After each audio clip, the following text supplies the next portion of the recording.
کړي په داسې ډول لکه سړی چې روژه ماته کړي او شکر وکړي. د وصل تنده رانه هېره کړي په داسې ډول لکه سړی چې روژه ماته کړي او شکر وکړي. د اوښکو رود مې د احساس په تږې ځمکه وچ کړي، د سړکي سړکي ژوند په برخه کې مې برخه واخلي.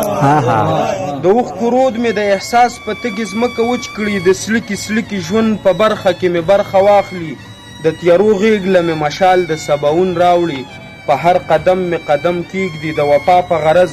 په زړه او نیت باندې صادق لکه صدیق جوړ شي، د صبر ستن کې د زغم تار په دغه نیت واچوي چې نفرتونو سوری کړي لمن ومې ګنډي.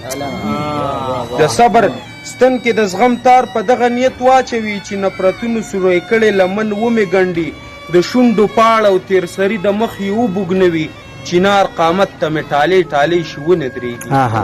د شونډو پاړ او تیر سری د مخ یې وبوګنوي، چنار قامت ته مې ټالې ټالې شي ونه درېږي. بیا مې په چا په سړندو سترګو ته صبر نشي، په سترګو سترګو کې د سترګو مې څېړنه وکړي.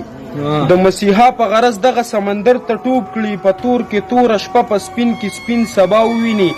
د سترګو تور په یو متل باندې هم ورسیږي، وفا جفا هم ورته دغه سپین او تور وښایي. وفا جفا هم ورته دغه سپین او تور وښایي، په دې غرض باندې هم ورسي د سپینو تورو.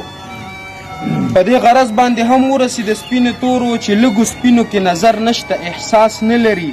تور وفادار په توره شپه کې بلا سپین ورخایي، شنه سره مخني ورخایي، ښکلی ماجبین ورخایي.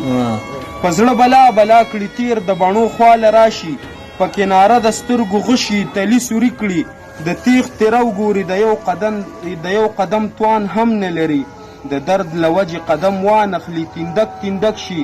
دنیا پرې تنګه شي او ما ته راتر غاړې وځي، زما پراخه غیږ کې سا لکه مظلوم واخلي.